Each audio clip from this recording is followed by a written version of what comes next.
And what's up, ladies and gentlemen? Welcome back to Global Speedrun Association Super Mario Odyssey 80% League. Now with a match between reyalsdiorteM and LilKirbs 14. Both obviously two very versatile runners that have been with us since the first season, since the beginning of the game. And I'm joined by unknown availability, this time on the Super Mario Odyssey side of things. He's usually around the Mario Maker people, but he wants to dig into some other games. What's up, UA? Nothing much, man. I'm excited to do this. This is my first time really digging deep in this SMO, so I'm excited to see what's going on here. I do know that we are commentating for LilKirbs and reyalsdiorteM, 214 points for Real as well as 166 for LilKirbs. LilKirbs is on a losing streak. We're wanting to see him come back and possibly pull out a win for that, and Real's coming off a win last time, so should be a very interesting match with them back to back there. There's a couple very strong players that may be just a little bit rusty these days, maybe not playing to their optimal potential. If I look at those standings, it's actually pretty crazy to see people like Econ, who also had some scheduling issues as far as I'm aware, and Kirbs, who obviously is mainly involved with Mario Maker as well too, but still going strong in both games, being placed that low. And also was able to catch that Mitch is still undefeated. I was actually going to talk about the fact how Mario Odyssey has become such a crazy optimized game. It's really awesome to see. We basically, on our quest to push this game to sub-hour, which has been achieved, already had to go into the depths of very, very small optimizations. We're looking at some motion control inputs that may save 0.5 seconds, 0.2 seconds, stuff like that was already considered for this game. Because if we compare this game to other games that Nintendo released for Switch, like Breath of the Wild, which we just talked about that earlier in this call, gets broken by the daily and completely broken apart. This is actually one of the most polished and unbreakable games that Nintendo has released in a while. Even though there is stuff like roll cancel clips, which are now barely used, and stuff like the moon clip, this is such a polished game, almost completely free of sequence breaks and huge glitches, that these runners really have to optimize everything. Yeah, I know that they did a lot of painstaking programming and work whenever they came out with this game. They wanted this to be the premier game. They wanted to show up their previous works with Mario 64 and stuff like that. So it's a beautiful game without a doubt. Definitely super polished and clean to play. Now, these guys, as a result, basically have to look out for every single movement. One thing that actually, over the course of a full run, is going to matter quite a lot are these spin pounds that we've seen him do multiple times in order to basically get Mario from 0 speed to as fast as possible. They are buffering a spin input, which allows them to do an instant ground pound, which then allows them to instantly roll. And obviously quite the useful mechanic to kind of accelerate from 0 to 100 real quick.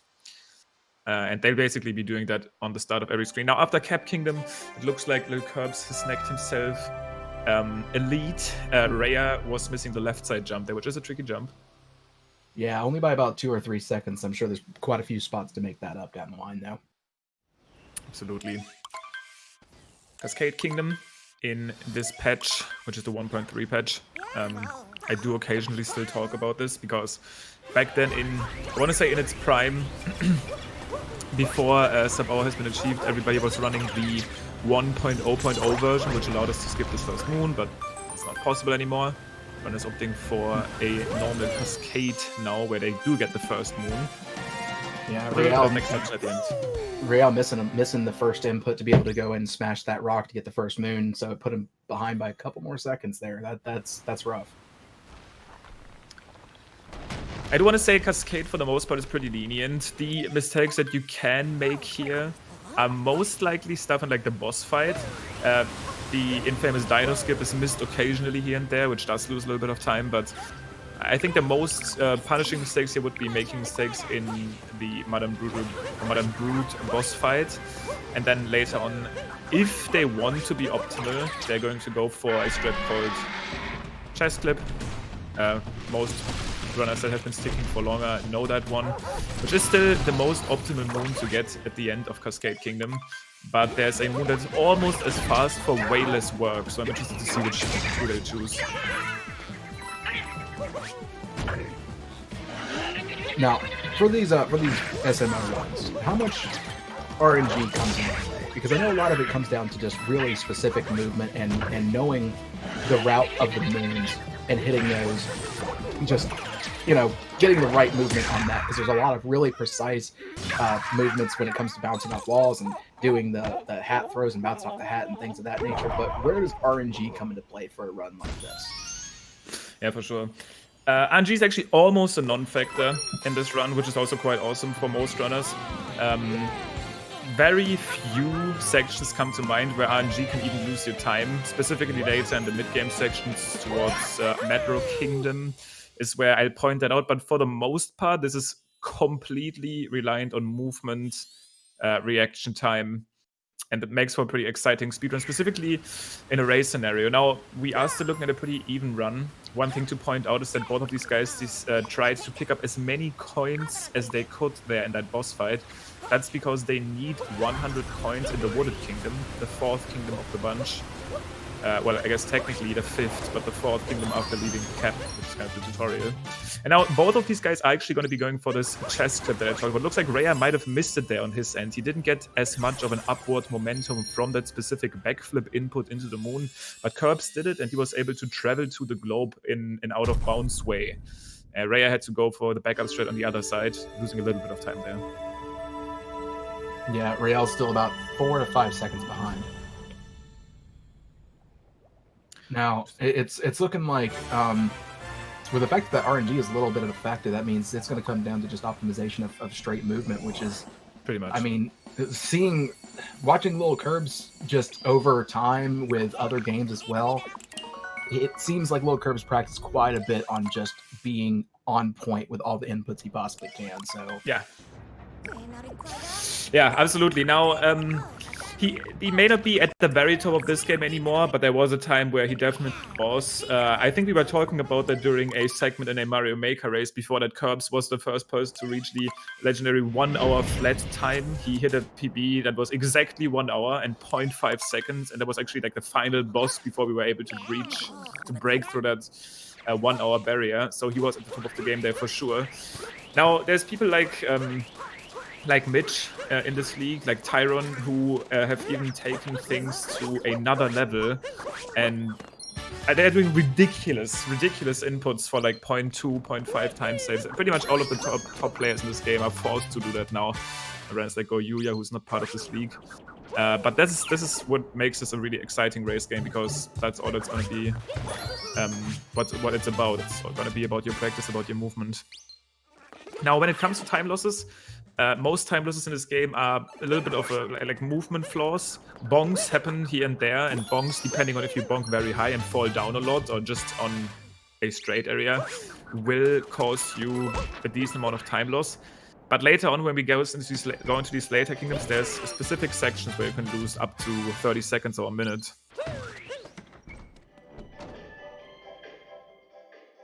Wow, man, it's crazy to sit here and watch both these runners, and like in the span of seconds, they have 5 moons in this place. Yeah. And I'm thinking to my first playthrough, and I'm like, wow, that was an hour of my time. Yeah, for sure. Now, since you're actually new here for the first time, I've been trying to explaining stuff, and what I also wanted to explain real quick that we kind of missed it. I'm not sure if you even caught that, but as they entered the kingdom, both of them ended up planting a seed at the plaza there in Sand Kingdom, and usually that seed takes around 20 minutes to grow. But what they did before even starting the run is actually manipulating their clock in a way that once they get to Sand Kingdom, the clock is basically gonna jump from normal time to summertime, making it so that the system time changes 1 hour, making it so that the seed grows instantly, allowing us for like a really quick moon. So we're actually doing some out-of-game menuing before we start the game to obtain that one quick moon. I actually did notice that at the beginning, and I was curious about that. Wasn't going to ask, just in the interest of not having something repeated that I'm sure other people already know. But that's interesting to use the system's time against itself. That's kind of funny. Yeah. Even though this is a pretty non-fact, oh my god, LilKirbs almost crashing bullet bills into each other. I'm sure there's always some people watching for the first time, so I don't think there should be any barriers there. And it's like Real just got ahead there by a few seconds. That's crazy. Pretty nice, making that bullet bill cycle work. Do want to check out coins briefly here. which both should be fine. Yeah, both are definitely fine. The chest that they're about to open here on the Jaxi runes is gonna get them 50 coins. And 100 is what they need for the Wooded Kingdom in order to purchase a moon.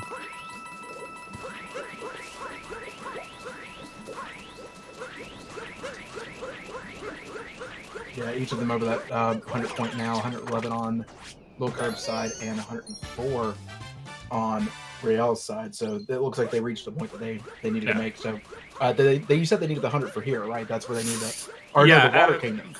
The Wooded Kingdom is where they need 100, which is still the Water Kingdom is coming next, and then the Wooded Kingdom is where they buy a moon in their routes, and then later on they'll buy another moon in the Snow Kingdom. But at that point they'll have passed a little like 2D hint art thingy that they can quickly access for 200 coins. So only the first shop moon is sometimes a concern, but both of them picked up lots of coins in the first boss fight. So coins shouldn't be an issue in this entire run. And really close here, both warping towards the end of sand. This is a typical Odyssey run, how I like it. Kirbs hitting the globe at 10:08, Rhea at 10:10, 2 seconds apart, getting into lake. And I mean, just like that, you know, the span of a few moons, a few seconds here, Reyal got the lead, and then LilKirbs back in the lead by 2 seconds. So they're neck and neck. It's really there is no lead at the moment, even though there is a definitive one. They can change it anytime.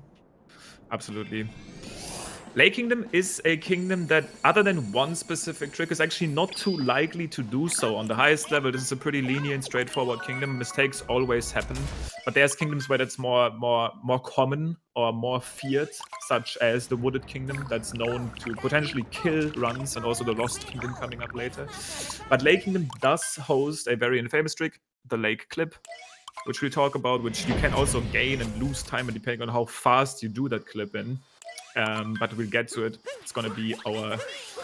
after the third moon in this kingdom has been... No, sorry, after the second moon in this kingdom has been acquired. Because after opening this zipper section, Rare is actually going to fall down here. That was about the mistake that I was talking about. Something like that usually doesn't happen, but it can still happen.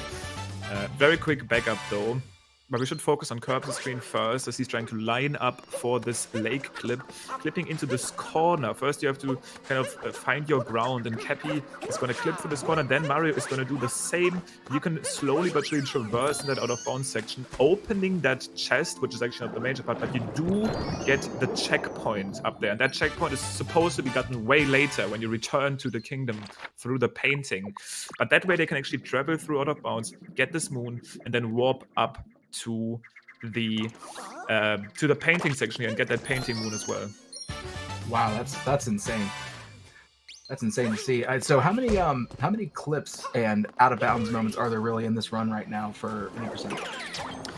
There is one specific one. Actually, there's two specific ones which at this point only save around a second. That's the one in Cascade Kingdom we've already seen after the chest, and one later in the Snow Kingdom. This one being one of the more major ones, clocking in close to like the 7 to 8 seconds of time save if you go for that clip. And then the most major one, the fourth of the bunch, is gonna be in a Wooded Kingdom, the Nut Clip, which actually allows for a completely new route than we used to do before. This is now over a year old. No, actually, I'm forgetting one, but I'll get to that next. That Nut Clip, though, allows for a complete new route and saves around 30 seconds. And then lastly, there is a clip in the Seaside Kingdom, so number 5, using a Cheep. There used to be one additional one in the Sand Kingdom, which now with that new Sand Seed routing kind of got obsolete, and specifically got obsolete because that clip I'm talking about in Sand Kingdom is actually patched on the newest version. But the newest version happens to be the fastest one of loading times. 1.3 for this game and 1.6 in Breath of the Wild. Both supported a new Switch firmware feature, the boost mode. So the actual versions for like the most optimal versions for the speed game of this and Breath of the Wild are the newest versions. And those loads made up so much time that Sphinx clip in Sand Kingdom we used to do actually basically became obsolete because those loads saved more than going for that clip. That's that's crazy to hear that something like a firmware update from Nintendo would actually help speedrunners, right? That was like the first time ever. The first time ever for me too.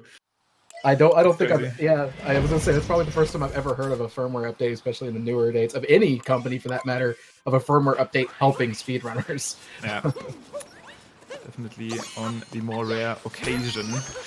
But yeah, in Wooded Kingdom, depending on what route choice they're gonna do, because there is a couple of different route choices that runners can opt for after they are done buying their shop moon, we will come up at that nut clip section. That was the infamous section I talked about, and you do want to be quite warmed up for this, because if you miss this clip, your chance of going for that completely new route is going to be completely gone. You have to go for the old wooded road. You're going to lose 30 seconds as soon as you miss this clip, and you only get to try once, because what allows you to clip is actually the moon that you'll pick up. Now we do see route difference here. Rhea is going for this moon on the tree, which is slightly faster if you do it optimally. Kirbs is going to pick up a story moon later, but the clip on the right screen is what we're looking about. Kirbs backflipping with that moon, going out of bounds, and is now able to traverse through this crazy out of bounds section, picks up this moon while staying half out of bounds, and keeps moving back in bounds. Perfectly done. And that's a retro moon too, isn't it? That's one of the moons. No, it looks similar, but it's actually one where you have to like break the wall with the tank, and then it's sitting in this little cage. You can actually see it on Rhea's screen real quick, but there's a one that looks kind of like that. Sadly, we cannot access them while being in the 3D mode.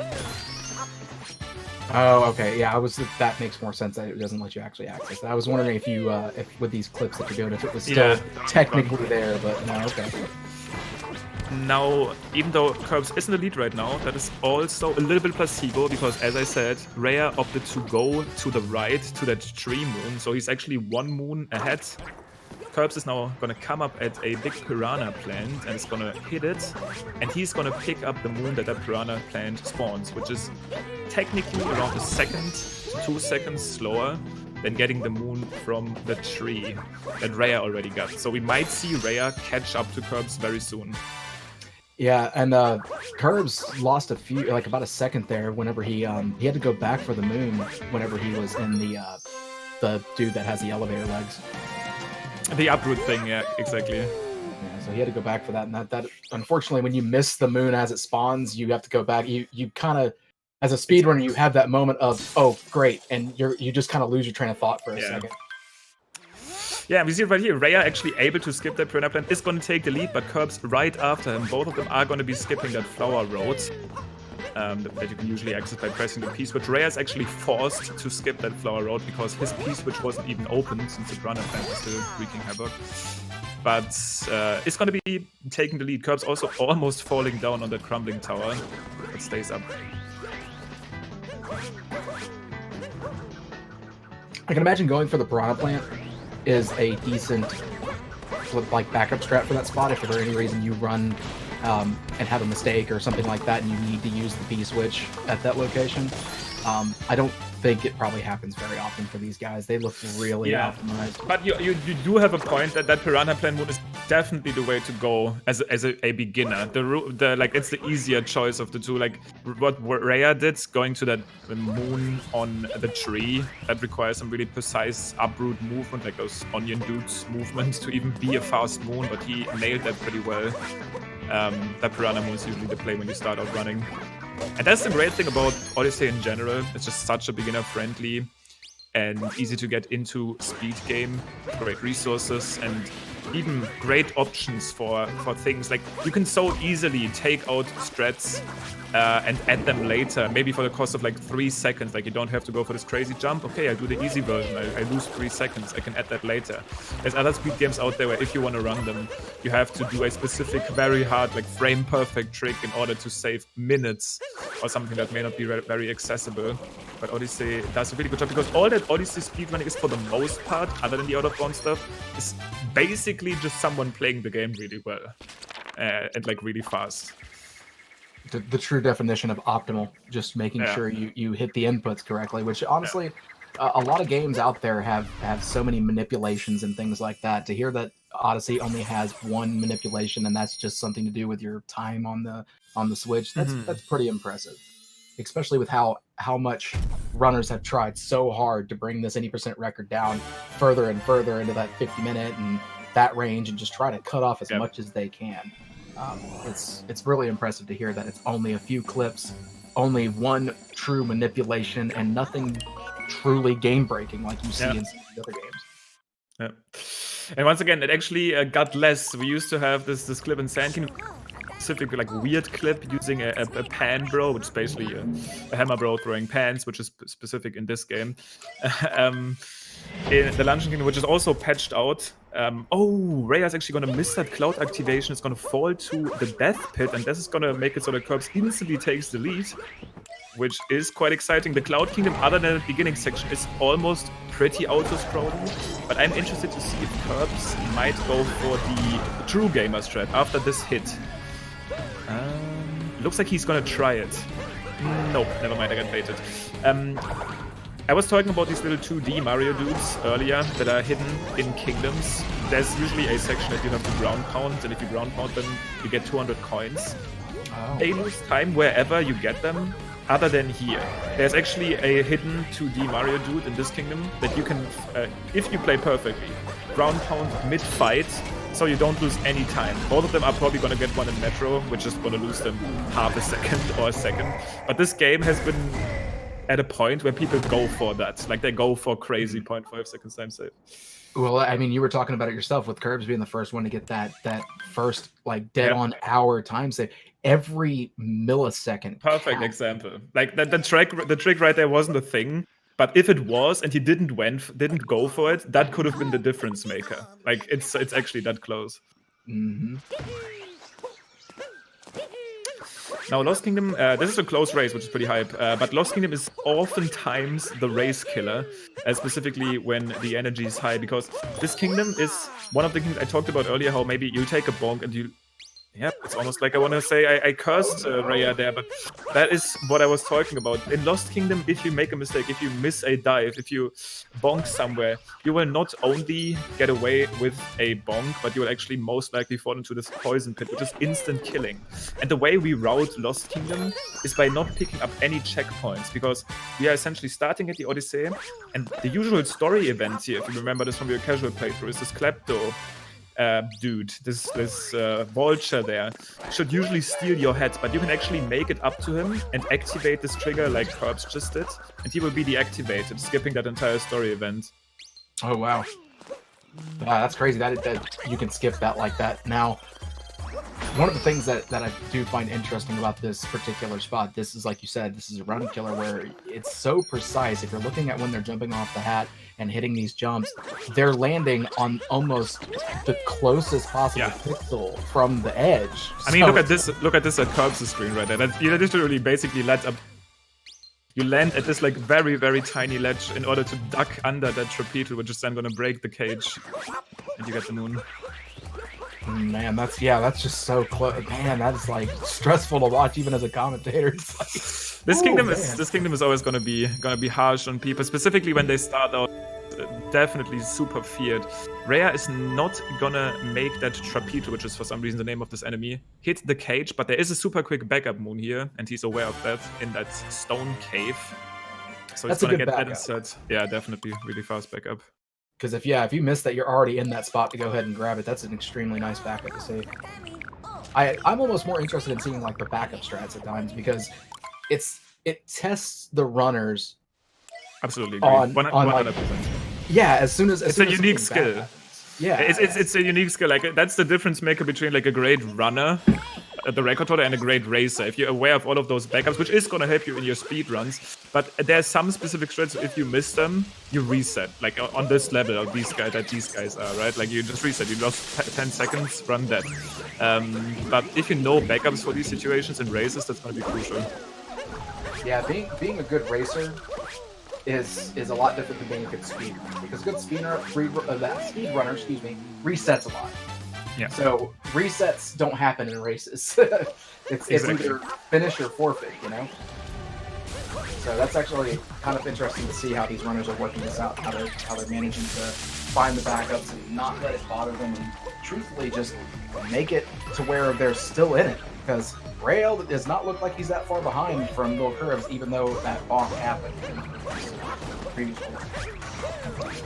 LilKirbs not going. Ooh, Jesus Christ! That was extremely close to the ledge. I was about to say not going for the Boyuya cycle there, which skip parts of that elevator, right? Which he actually started doing relatively early, I still remember.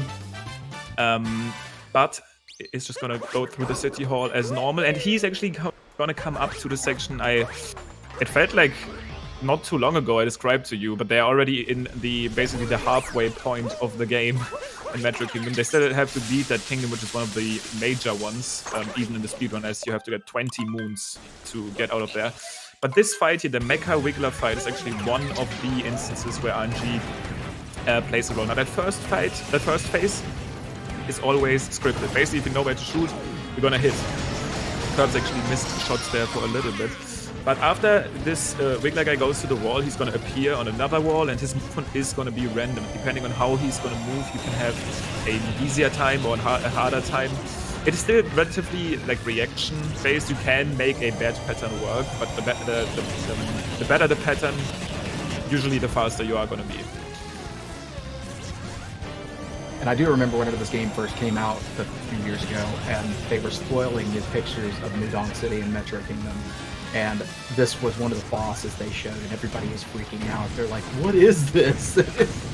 Oh man, and I remember it clearly because I was like, this game is fun. Definitely.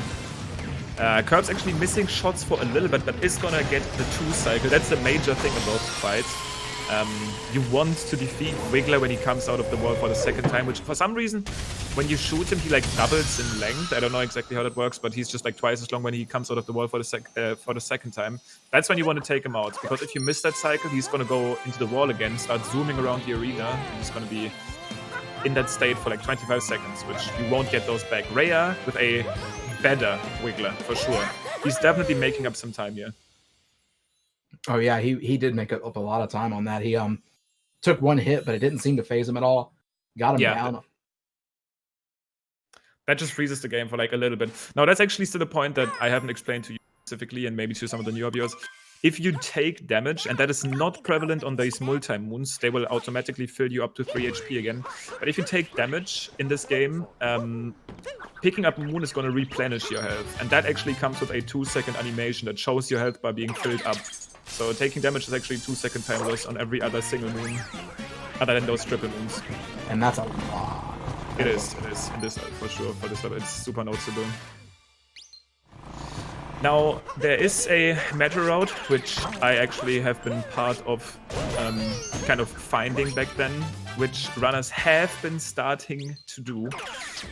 We will see if both of these guys are going to choose to do this route. It's still really hard and really punishing. It's really hard to do, really punishing to mess up. So I'm interested to see if these guys are going to go for it. One thing that you may have been shocked about right there is maybe how they actually Scooter Moon, which is technically, I guess, another clip that I didn't list earlier. It seems like a minor clip. It seems more of like a hitbox thing than a clip. It's like a hitbox thing, pretty much, exactly. The fun thing is how this works is actually using the hidden motion controls of that scooter. That scooter has motion control features. If you turn around your controller, you're steering harder, and that allows you to tilt into that cage. Now, LilKirbs is gonna go for that route. Really nice spin for there to hit all of those 4 slots things instantly to win the moon here as one of his prizes. And he's then gonna move on into a sub-room called Bullet Building. I'm gonna say that one of the funnest things and like most amusing things that I've seen so far is them plummeting down and landing on a bench to get a moon. That has got to be one of the funniest things I've seen. After so many fast-paced moons, just sitting down on a bench, it still happens to be a very fast moon, just in our way, so we opt for that. But it's just amusing because if you think about it, sorry to cut you off, it's amusing because it's like they're coming from such a high route and they land right on the bench next to this dude. He's like, oh, that was impressive. Have a moon. LilKirbs, speaking of impressive, also with a very, very nice backup there in that sub room. Usually he was going to try to to up throw Cappy, which is a motion control input, to capture that bullet bill and fly all the way over to the main moon of that subroom. Now, you did notice maybe that Rhea did not go for that slots minigame, and he did not go for that subroom that Kirbs just got out of, which is around 3 to 4 seconds if done optimally. Is what Kirbs did is faster if you go for that subroom and that slots minigame, but it requires really movement, a really clean movement. Rhea is going to sit through these story moons here, talking to those 2 musicians, which is very easy to be optimal at, but once again, optimally slower. So if you want to take it easy and if you want to be close to optimal most of the time, the story moons may be the way. But if you actually want to get the best run possible, that subroom is going to be the play. And now Kirbs on the right screen is going to ground pound here into the pool onto that 2D, it's actually 2D Luigi dude. And that's going to yield him in 200 coins. So he's going to be done for the rest of the run. He's going to spend 100 of them in snow, and that's all they wrote. So, just so I understand, a story moon is the one that has you do the weird, like, float around with Cappy thing. And yeah, that's the easiest description. Usually the screen turns like red there, and it says you got to move instead of the quick animation see on Rhea's side right now. Those are the ones that advance the story. Here, for example, if you collect those 4 musicians, the kingdom will kind of transform and go into that state where you can enter the sewers and then do the festival and that kind of stuff. Some of them are necessary. Like, sometimes we need to progress the story, but sometimes we actually leave the kingdom behind without having progressed the story fully. Like, Kirbs is leaving Metro here without even going through the festival, which is at least the one speedrun-friendly thing that this game always allowed us. We never had to actually progress through the story. We just have to hit the amount we have to leave the kingdom as soon as possible, which is 20 here. However, in Metro Kingdom, there's not enough moons in the state while it's still night to leave, so you do have to beat that first Mecha Wiggler boss in order to unlock most of the moons. Yeah, that makes a lot of sense. That is very nice to see that in a game like this, that it almost feels like Nintendo actually thought about speedrunners, which is so unusual that you would feel that way. Yeah, maybe there's something in the making. I mean, I remember people popping off on the Mario Maker when it had the speedrun tag featured in like the direct. And I also remember this game showing off for the first time that you can leave kingdoms with this specific threshold that people go, oh, this is going to be awesome for speedruns. We don't have to beat the story. We just have to get that many moons to move on. And even though it is awesome, that game still remained sequence break free. We are still going to have to go through all of those kingdoms. There's no way around hitting that requirement. Nothing in none of the kingdoms. Maybe someday. I'm still not giving up on it. After all, this game is not even 2 years old, I think. I think it's coming up close to its 2-year anniversary in October. It's definitely close, because I know it's... you would think it's old? You would think it's older than that, considering how old the Switch is, but it's coming up on its 2-year anniversary, actually, October 27th. Yeah, so, 27th, exactly. Okay, yeah. So, I mean, that's impressive with a game only being out less than 2 years and already finding so many crazy optimizations that aren't involving sequence breaks and things like that. That's just weird. Because there's games, even to this day, though, that have been out for 30 years, back from the old NES days, that are still having optimizations come up. Yeah. So. Yeah, I think I'm not saying, like, I have no way that this game is done with. Like, time is going to keep going down. At the end of the day, it's a 3D Mario game. People are going to push this game, but I'm still also not giving up completely on the dream that there may be one, like, even though the glitch hunting for this game has been crazy, they were extremely talented, very, very dedicated, hardworking glitch hunters for this that tried everything. So many things. Like, I've gotten to know them personally, and we've tried stuff together. It was a quest, but sadly, it didn't give up. Odyssey just stayed polished, stayed clean. Now, Rhea is actually coming up on the left screen on potentially this. I think he missed it. You can actually clip through the wall here, just like they did earlier in Wooded, to access the subroom he's entering 1 second quicker. That was the one clip I was talking about earlier in Snow Kingdom. It's a minor one, but both of them actually went for it, but missed it. Sure, yeah, and I did catch that. That's oh, getting a bonk right there. That's probably gonna. That's only gonna set Kirbs back probably about a second there, but you can always tell. You can tell oftentimes when it's not intentional. yeah, for sure. Snow Kingdom is very infamous. For some reason, at the side of these small wood packs, sticking out of the wall, which is extremely easy to bonk there.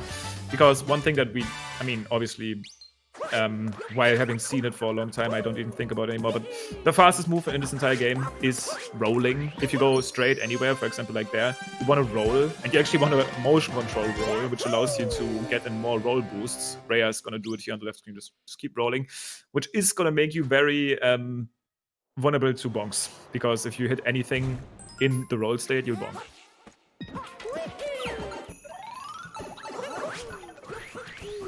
Now, after Kurt is done picking up the shot moon here in snow, which he's currently probably holding on to. Oh god, Rhea's already leaving the capture. He knew, he trusted those Goombas. That was crazy. I didn't expect. I was like, what is he doing? I thought you had to stay, and he's like midair, and the thing hasn't opened yet. Yeah, those guys, they came in clutch. Curbs just bought that 100 coin moon and is now still off a moon, but he's actually warping back to the ship. And that's because he's about to do, probably still, as far as the speedrun is concerned, the tightest jump in the run, called Snowdram, is the official trick name here. Oh, and he is gonna bonk, which is gonna leave him behind with a 20-second time loss every time you miss, and potentially leaving Rhea an opening to come back here. This is a very tight jump where you have to abuse a mechanic called vectoring. If Mario is in a like 45-degree angle in the air, he gains a little bit more horizontal speed. Sorry, vertical speed. No, horizontal was right. Anyways, but this time Curbs is gonna nail that jump and open the chest. And yeah, leaving the kingdom with a 20-second hit. If Rhea gets this jump first try, we are looking at a pretty close race still, going into Seaside Kingdom. So the ship is filled up at about 35 even. So we'll see where Reyal ends up by that time and see how far behind we are. Now, so at what point, I'm assuming that moon is almost a required moon. You got to go for that. Is there a backup moon that you can go for that if you've missed it twice and lose 40 seconds that you can go for that might be better? At this point, no, which makes this a pretty hard decision to go for. Like, this trick saves around 10 seconds, a little less for most people because it's really hard to be very fast with that jump. So this is usually a strat that only higher profile runners add to their speedruns, because if you opt to go for another another moon in Shiveria, which is like that cozy area inside of snow where all of the like fat dudes are living, that is going to be 10 seconds slower. But if you decide to go for this, as soon as you make that pick up this moon, there's no going back. You'll have to keep doing that trick until you get it, or you have to go like back into Shiveria, which at that point you lose like 30 seconds, minutes or something. Yeah, it really takes a while for people to decide, okay, at this point I'm starting to add the snow painting jump there, and then you gotta stick with it. Yeah, that's a rough thing when it comes to some speedruns, that it's like you gotta know. It's almost like with Mario Maker 2 that we were talking about. You gotta know when to skip. You gotta know when to skip. Pretty much. And sometimes there's just no option. It's like, I've spent so much time on this, I might as well get it. I might as well just get it. So I do know that it's very interesting to see that was only about 25, 27 seconds difference. So even with losing that 20 seconds, that was almost a minute ahead that LilKirbs was. So that 20 seconds quite a bit. Yeah, that lost death was the crucial thing. Not only did Rhea fall into the poison there, at first he bonked, he fell down, he had to go through the death screen, and then he had to start at the ship again, going back to that spot. That was probably something that lost him around 30 seconds, and then Curbs has been probably just a little niche cleaner in these recent kingdoms. Now, Seaside is probably, other than the first 3 moons, which are slightly movement intense, the most relaxing kingdom, because all of these moons underwater are extremely fast. I guess the game just wanted to reward exploration for these moons, but if you know where they are, you get 1 moon every 10 seconds here. And the threshold here is only 10 moons, so this kingdom usually takes around low 3 minutes. 3 minutes to complete, with 1 tricky section at the end here, which is Curbs on Curbs screen right now. If you place this fish at the boundary of the kingdom and then leave the boundary of the kingdom, usually there's an invisible force that pushes the cheap back, but if Mario leaves that force, it's deactivated for a brief amount, which allows you to go out of bounds with the fish, and then not only get this moon, but also access the loading zone of that Sphinx, which usually have to answer a question to get into, to get another moon, and then we can easily warp back from here, finishing off the kingdom. I actually remember that in some of the videos that I've watched, was the Sphinx clips being so huge. when that was found, because the one over in what is it? The first one was like in sand that we did. Yeah, the Sand Kingdom, where they just like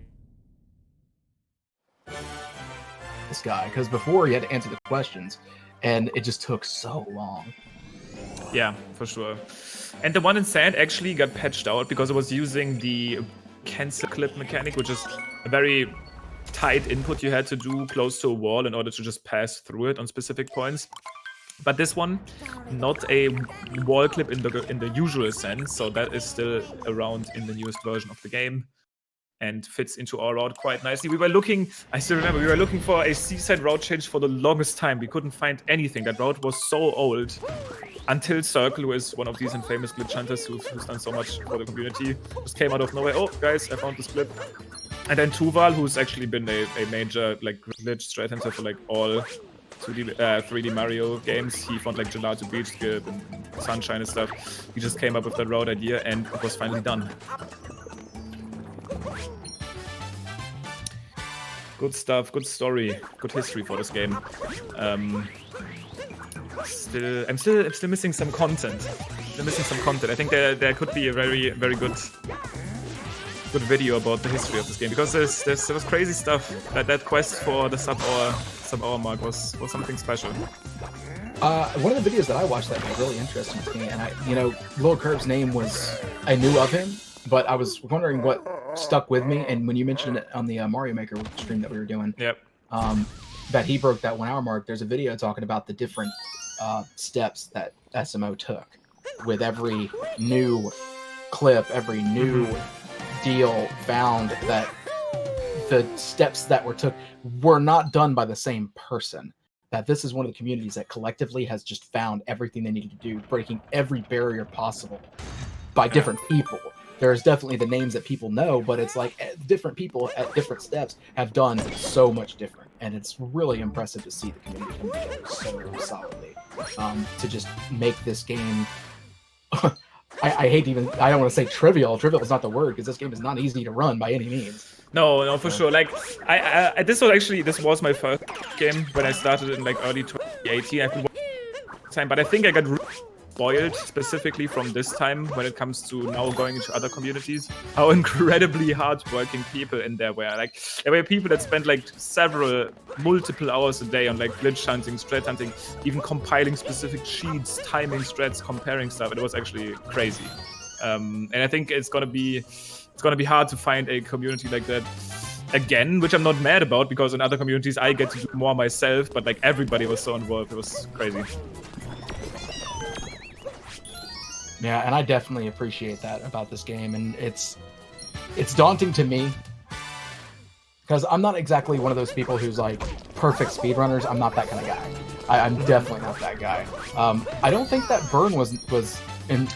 It was not intended, but it didn't even look too bad. That's, I guess, why you always almost question it there. It wasn't intended, and you saw it right there, by the way, which is what I was talking about earlier. That little refill animation. That's really what causes Curb some time loss here. But that wasn't intended, wasn't too bad after all. And Curbs is now coming up into the Forks room, which is actually an infamous room for his storyline as well, because there was always, for the longest time, there was this legendary little Curbs run that he had, where he was like 30 seconds ahead in a time where people would only PB by like 5 seconds. And that infamous run actually died in this room. This is a room that's pretty much based on motion controls, and you are required to get these cappy up throws. So if you get, I mean, I'm not saying unlucky, but if your motion control inputs are slightly unclean, you will, for example, get a spin throw instead, or a normal cap throw, and that might mess up your entire room. Yeah, I can imagine that with the motion controls is probably, even though there's very little RNG in this, I can imagine the motion controls might just be somewhat RNG at times. Yeah, pretty true actually. I'm pretty accurate. So it's like you're looking for that one input to be correct, and then you just so happen to, I don't know, your left hand doesn't go the right way, and your right hand, I don't know. I can imagine that being so frustrating. Still not the most precise thing in the world. So it's actually I would count that towards the RNG section. So slight, but not false.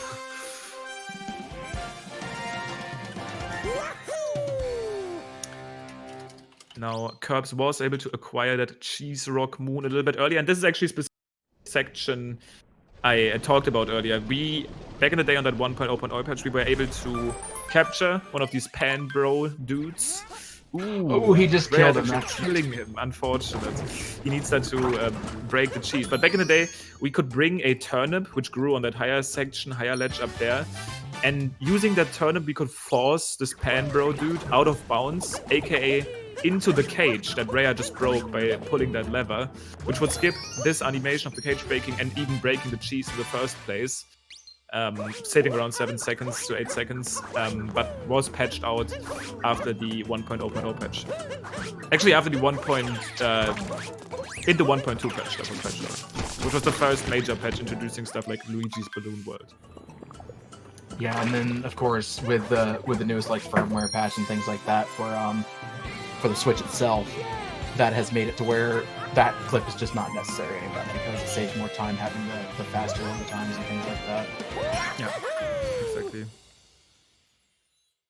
Now, are all Grand Moons story moons, or are they just Yeah, okay. I would say so. Usually they unlock after you get certain story moons. For example, Curbs and Rhea did the boss fight at the beginning of the Kingdom of the Bunny, and now the one under the Cheese Rocks, which both of them by story moons, which then unlocks that little capture pack on the meat here. So they are usually a reward for beating a boss or getting to a certain part of the story. This story moon here is extremely quick. It just sits there.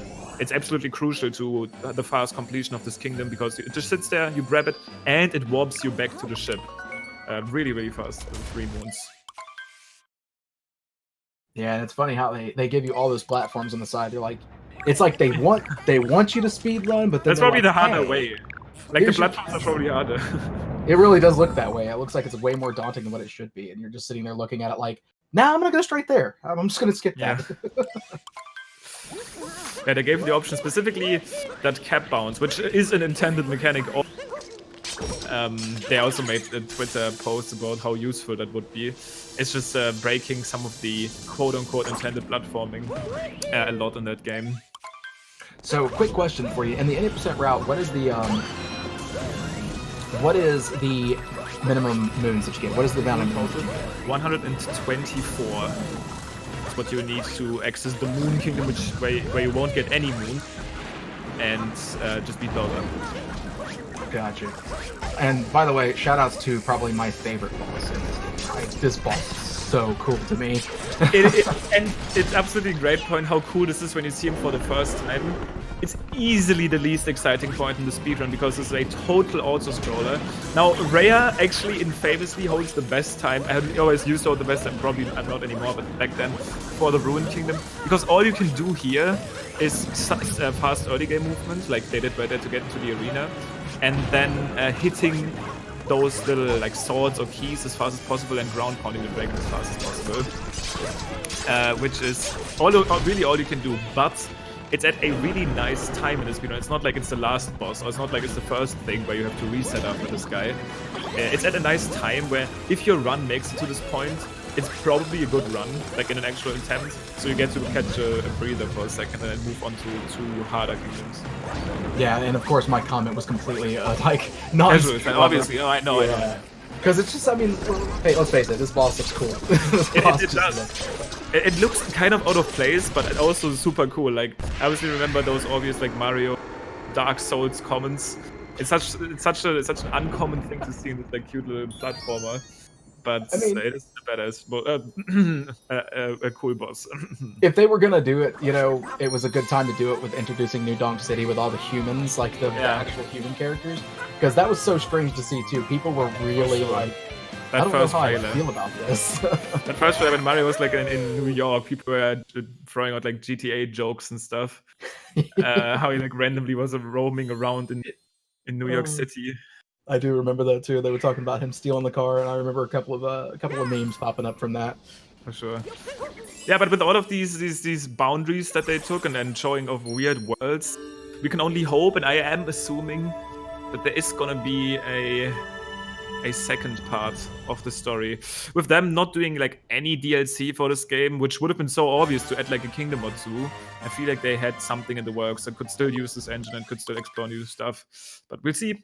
Obviously just came off of a direct a week ago where we didn't hear any news, but maybe eventually.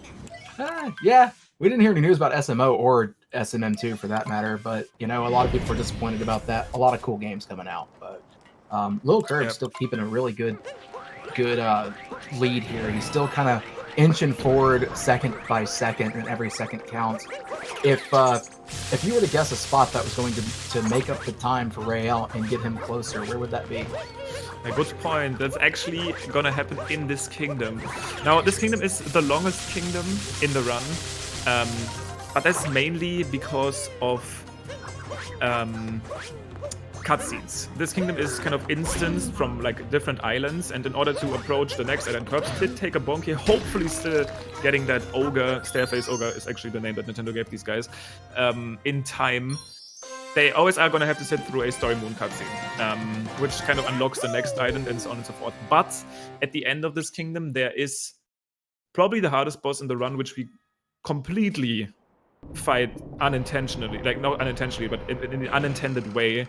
It's this huge mech dude where you're supposed to use the Pokio, which is the name of these birds, to make him fall. But you see that that is something that they haven't planned.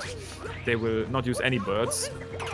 And falling down on that boss can result in up to 30-40 second time losses. That's probably the section we're looking at. Oh man, those numbers make me cringe. And that is also a pretty big mistake. I hope Curbs rolled through that checkpoint as he started up on that second island, starting the Moonshard section. He was. Moonshards is a really technical part of the run, where you have to collect these 5 moonshards. Usually a moon like that would never find its way into the 80% route, but since this is a story moon, it is required to progress to the next island. We are gonna have to pick this up. Curbs with some unfortunate mistakes here in those shards, in that shard section.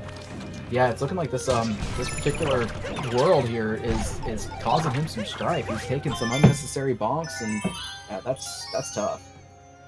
And damage again, which this is not a triple moon, so even though this is a story moon, he is about to, and you'll see it after that little like red screen is gone, he's about to take a damage refill, which is gonna lose him 2 seconds over Rhea if he remains damageless. Oh, barely dodges that cannonball as he makes it up to the bird, but you can actually see it on Curbs' screen right now. After he skips that cutscene, how this little like HP bar shows up and goes back to the right corner. That would be skipped if he was full life. So we are about probably like 20 seconds. Looked like 25. 25, okay.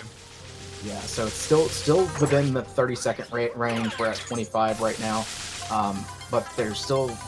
It seems like there's still a lot of spots to come back and be able to get that time back, because even with as optimal as Curbs is being, he's had some trouble with this particular world. Yeah, for sure. Bowser is moving still pretty hard. Rhea going for this capture walk back to the wire, which is actually a neat mechanic that we use sometimes in the run, where we basically let Cappy hover close to a capture, then get X task done, and then use the motion control home in feature to return to that capture, which is going to make it so that Cappy leeches out to that capture, and then Mario kind of like flies back.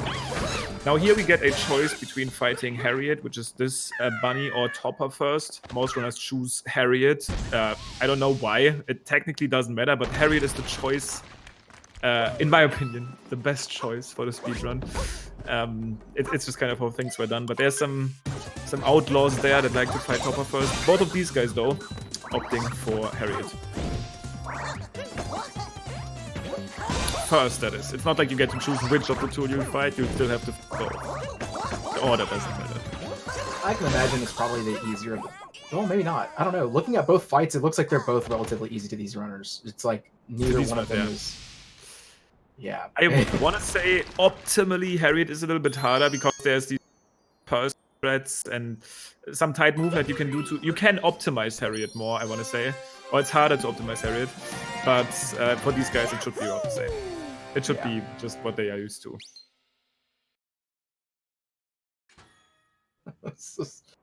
You know why? I'll tell you exactly why they go for Harriet first. the memes. That's why. Oh, it's definitely it's true. Like it's been a thing for the longest time. There's people that go for top of first for the same reason. They want to stand out. They want for first memes, but I guess that's the easiest way to boil it down to. Now, Curbs actually not going to take a big loss from that, but almost missing that jump over to the other island. You kind of have to get this moon without having full control over your camera. And that also makes it so that the camera here is basically still locked. And you kind of have to do these jumps almost blindly, but he is doing a good job at them.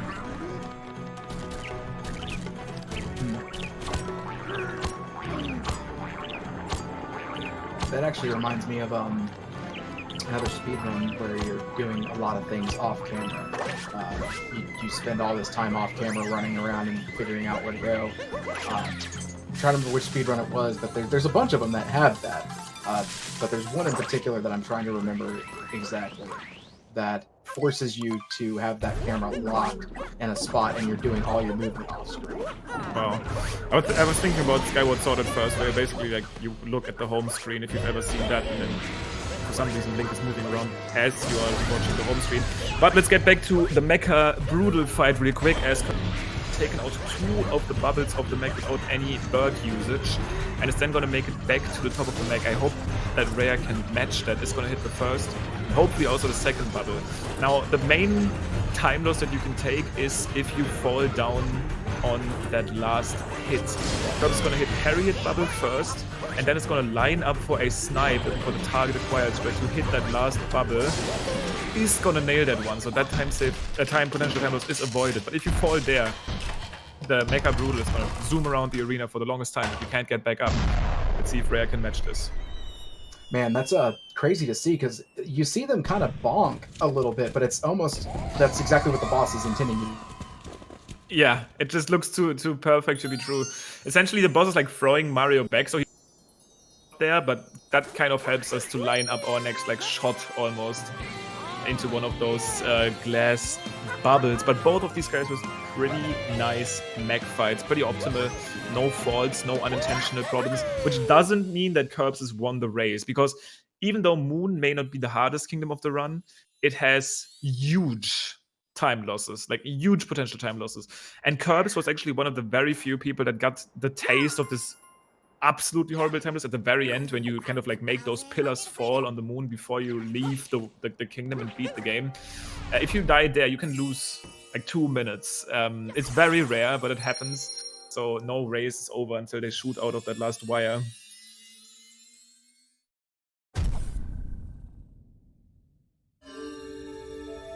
Yeah, so we're both heading on to the last area of the run, and really, I mean, Rael's not too far behind, but it's going to take a serious mistake from Curbs in order for Rael to catch up and to put this within that, 10-second mark, because right now we're still about 25-30 seconds apart here. So yeah, and both now at that fabled 124 moons, so they are ready to access the Moon Kingdom, which we won't get.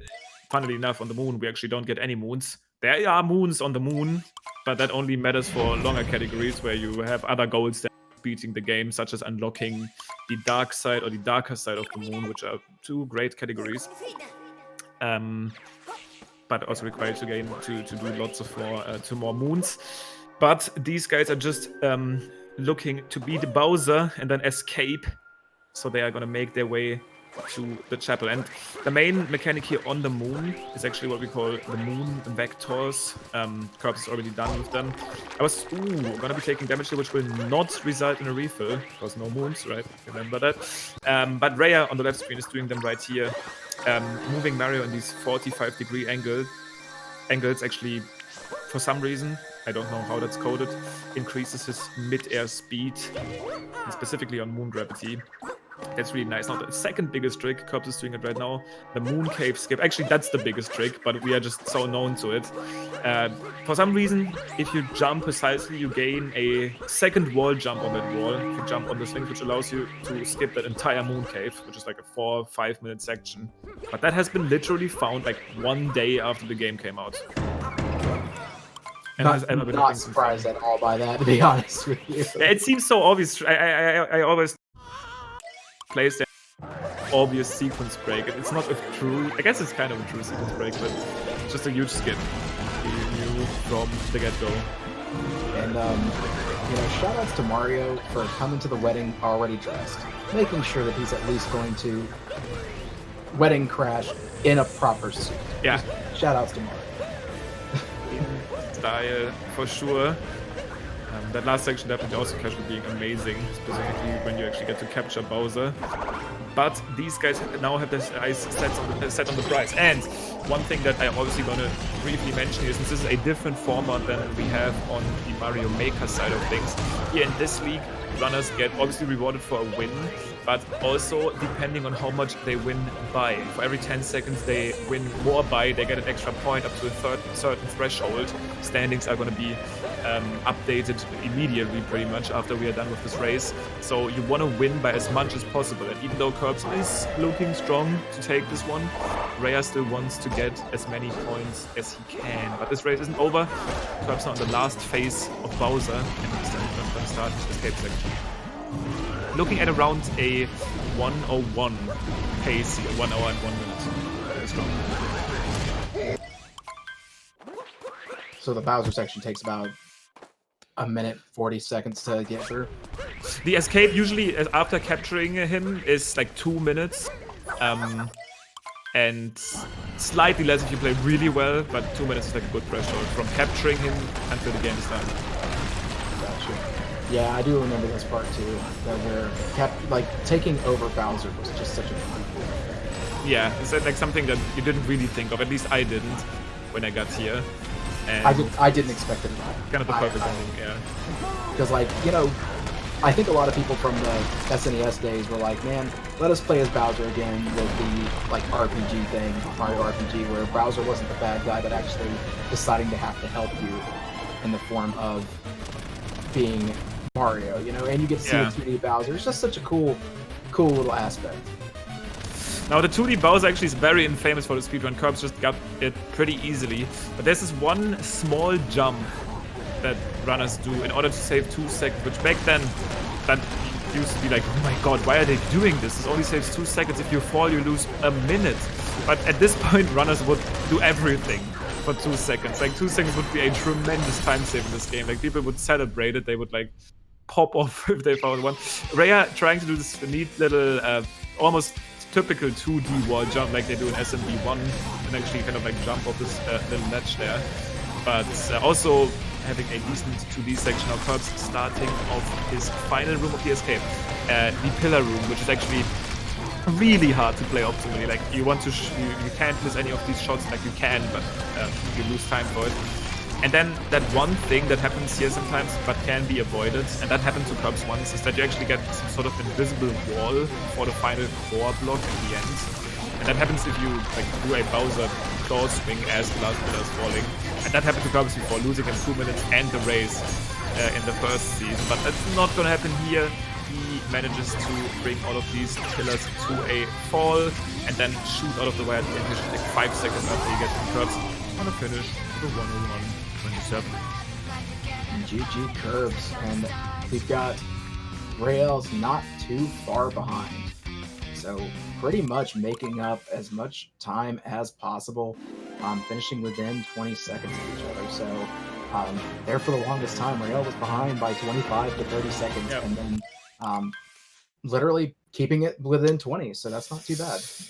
Yeah, I want to say even making up some time, which definitely may have him an extra point or two, as he was probably further behind heading into Lost, out of Lost specifically, where he took those big mistakes. But GG's. Curbs was obviously also failing that Snowdram jump, which helped him. He's going to still get lots of points.